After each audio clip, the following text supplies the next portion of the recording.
Assalamualaikum warahmatullahi wabarakatuh.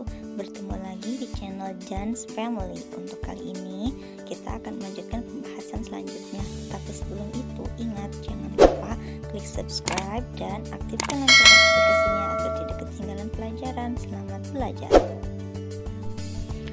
Pada pembelajaran hari ini kita akan belajar tentang indera pendengar atau bagian telinga kita.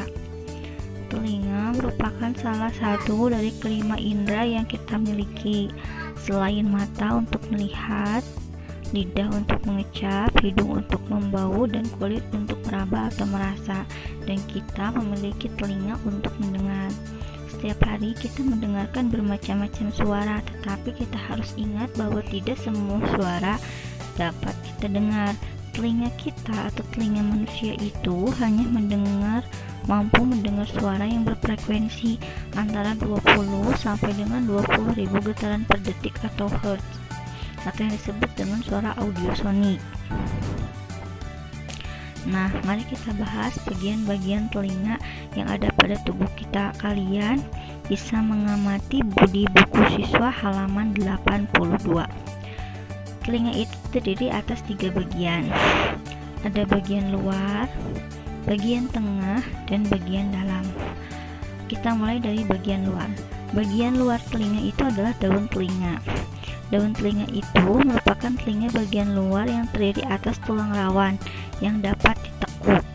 Daun telinga ini berfungsi untuk menangkap suara yang berasal dari luar. Setelah dari daun telinga, suara yang telah ditangkap kemudian diteruskan lewat lubang telinga menuju ke gendang telinga. Gendang telinga ini ada pada gambar di nomor 13. Nah, gendang telinga ini kemudian bergetar sesuai dengan jumlah getaran yang diterima oleh daun telinga. Semakin besar getaran suara, maka sampai ke gendang telinganya pun akan semakin keras. Kemudian kita ke bagian tengah telinga. Bagian tengah telinga itu terdiri dari beberapa jenis tulang. Ada tulang martil, ada tulang landasan, dan ada tulang sanggurdi. Bisa dilihat di bagian nomor-nomornya. Nah, ketiga tulang ini itu disebut sebagai tulang-tulang pendengaran. Telinga bagian tengah itu berfungsi menerima suara yang ditangkap oleh telinga bagian luar. Pada bagian ini terdapat saluran Eustachius yang menghubungkan telinga tengah dengan rongga mulut kita. Fungsi dari saluran Eustachius ada pada gambar nomor 11. Ini adalah berfungsi untuk menyeimbangkan tekanan udara antara telinga luar dan juga telinga tengah.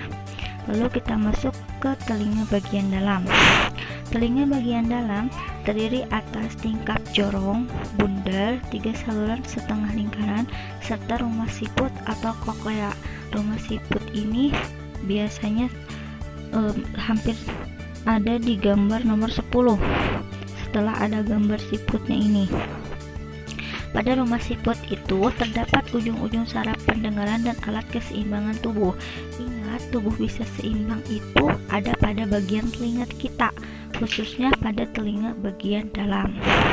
Lalu, bagaimana cara kerja telinga sehingga kita dapat mendengar suara yang ditangkap dari luar? Suara itu berasal dari luar masuk ke telinga melalui udara. Kita ingin pelajari kembali tentang bunyi kemarin yang telah kita pelajari, bahwa bunyi itu merambat melalui udara, sehingga suara pun sama. Bunyi dan suara itu tidak berbeda hampir sama, namun hanya berbeda pada getaran dan keras atau lemahnya yang bunyi atau suara yang dihasilkan. Semuanya itu sama, dapat diterima dan masuk ke telinga kita melalui udara. Suara tersebut ditangkap oleh gendang telinga. Akibatnya, gendang telinga kita bergetar.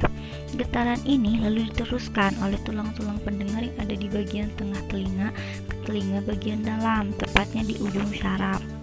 Setelah di ujung saraf menerima, getaran tersebut disampaikan ke otak agar diolah sehingga kita dapat mendengar. Selain sebagai indera pendengar, ingat, telinga juga berfungsi sebagai alat keseimbangan tubuh. Bunyi atau suara yang sangat keras dapat memecahkan gendang telinga. Karena itu, gendang telinga itu hanyalah selaput tipis yang mudah pecah atau robek. Maka sebisa mungkin hindari telinga kita dari mendengar suara ataupun bunyi yang terlalu keras. Lalu kita akan membahas tentang kelainan pada telinga. Telinga ini merupakan salah satu organ yang penting. Sebagai organ tubuh yang lemah, telinga itu bisa mengalami kelainan maupun terserang penyakit. Seperti yang kita ketahui, yang paling sering terjadi adalah penyakit tuli dan conge. Tuli adalah ketidakmampuan telinga untuk menerangkan bunyi atau suara. Biasanya disebabkan oleh adanya kerusakan pada gendang telinga, tersumbatnya ruang telinga, atau rusaknya saraf pendengaran yang ada di bagian dalam telinga. Pada orang yang telah lanjut usia, ketulian ini biasanya disebabkan oleh kakunya gendang telinga dan kurang baiknya hubungan antar tulang pendengaran. Yang terakhir, penyakit conge. Penyakit ini adalah yang biasanya disebabkan oleh infeksi pada bagian telinga yang tersembunyi di tengah-tengah. Infeksi ini biasanya disebabkan oleh bakteri. Salah satu penyebabnya karena kita malas ataupun jarang membersihkan telinga kita.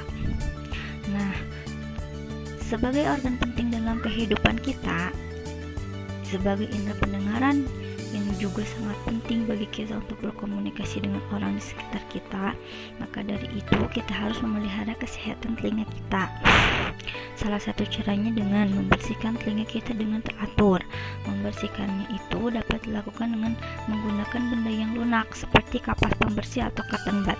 Jangan sekali-kali membersihkan telinga dengan benda yang keras dan tajam, karena ingat dapat merobek gendang telinga kita, karena hal itu dapat menyebabkan penurunan daya pendengaran kita, bahkan telinga kita bisa menjadi rusak.